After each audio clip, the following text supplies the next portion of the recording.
Bobby, what's the best team for Bronny James? Oh, I'm staring at pick 52 today. That is the Golden State Warriors. And I look at certainly the development they've been able to do with Jonathan Kuminga and Moses Moody, a team that's trying to maximize the Steph Curry window. So it's Bronny James and Golden State. Legs, what's the best fit for Klay Thompson? Well, I'm going to say something that might not be based in reality because I don't know if they've got the money that it's going to take to get him, but I'd love to see Klay Thompson in Denver. I'm just looking at the system they run with player and ball movement, the IQ of that team, and Klay Thompson not having the burden to press and be great every single night, playing off of that two-man game with Jamal Murray and Jokic. I'd love to see that, but again, I don't know if they've got the money that it would take to get Klay Thompson to Denver. CJ, give me the best fit for Paul George. I think the Clippers are the best fit for PG. I love the way they've utilized him. Obviously, you have T. Lue, you have Ballmer, you have a new arena being opened next year. There's no way they go into next season without their big three. The way he scores the basketball is obviously to be admired. He has a video game-like mentality in terms of the dribble pull-ups, and he can defend. So I see him being a Clipper next season. Yesterday, we sat with Wendy right here, and he said that there could be another California team that will take a shot at Paul George. To this point, the Clippers have only been willing to offer Paul George about what they gave Kawhi Leonard, 3 years at a little bit less than the max contract. And Paul George, frankly, wants 4 years. He wants a full-out max. And there are a number of teams out there, I am told, that are prepared to give it to him, who are prepared to trade for him. One of those teams potentially is up the coast in Golden State. Legs, should the Warriors pursue Paul George? Absolutely. This is particularly since we don't know a lot of uncertainty around Klay Thompson. If you lose Klay Thompson, you've got to replace that shooting somewhere. Paul George is still an elite catch-and-shoot three-point guy playing in that system. But he's also a guy now that you can give the basketball to and run your offense through when Steph Curry's not on the floor. So, yes, it's a massive upgrade of talent. Right now, Golden State is trying to do whatever they can to still have a chance to be competitive and relevant in the West as long as you've got Steph Curry here entering the twilight years of his career, but still playing at an elite level. You've got to pair enough talent with him to give him a chance. It's your responsibility as an organization to do that. Paul George would represent that. CJ, you play in the Western Conference now. Does Paul George make the Warriors a threat in the West? Absolutely. Whenever you can get a player like Paul George on your roster, you become better right away. You're talking about a guy who in the last 5 seasons with the Clippers has averaged about 23 points, 5 rebounds, 5 assists on 46 and 40% shooting from three. A guy who can shoot off the dribble, he can create in the mid-range, he can finish around the basket, and he can go defend the other team's best player. Whenever you can find a player like that, you have to look into it, and I think that's what the Warriors are doing. They're big game hunting. They're trying to figure out ways to extend Steph Curry's championship window. He's still in his prime. I'll bet the end of the prime. This is a guy who makes a lot of different franchises better right away, which is why I believe a lot of teams are going to be after him on Saturday. Bobby, from a front office perspective, you have to take emotion out of the equation. Are you prioritizing Klay Thompson or Paul George?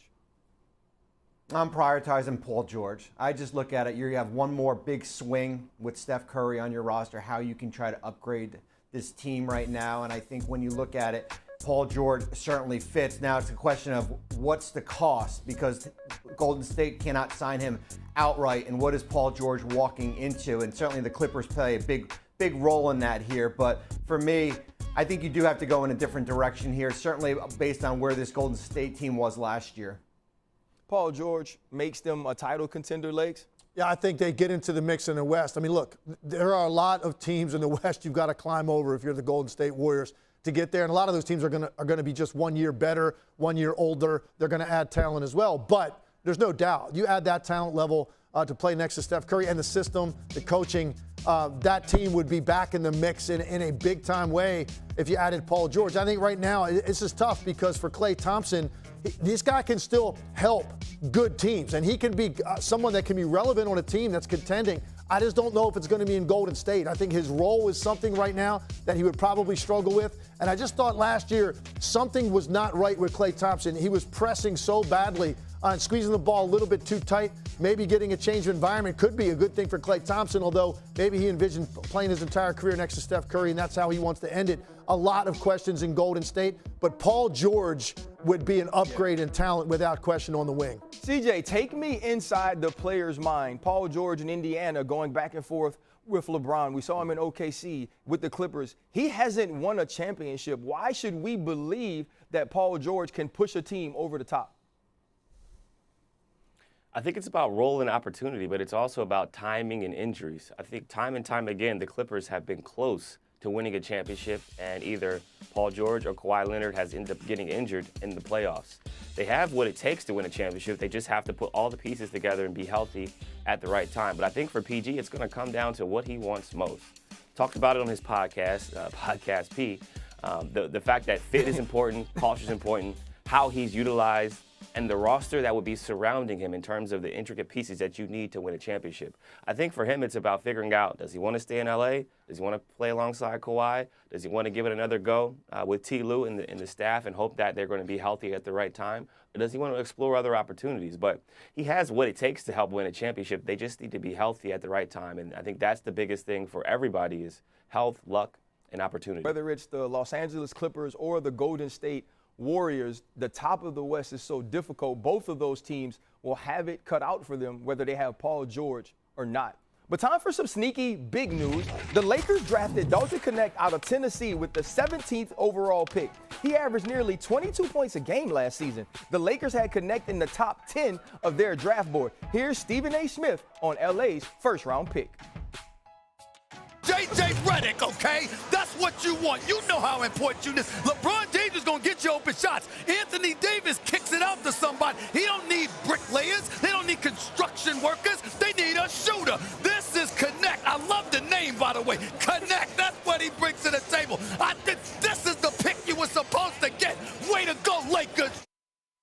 I mean, we only saw him that happy when he was talking about Mikal Bridges to the Knicks. Legs, why should the Lakers be excited about this pick? Love it. And it's funny, when they showed the draft room prior to announcing this pick, and I saw how excited they were, particularly J.J. Redick, I knew exactly who they were about to pick. Because here's the thing. They need shooting.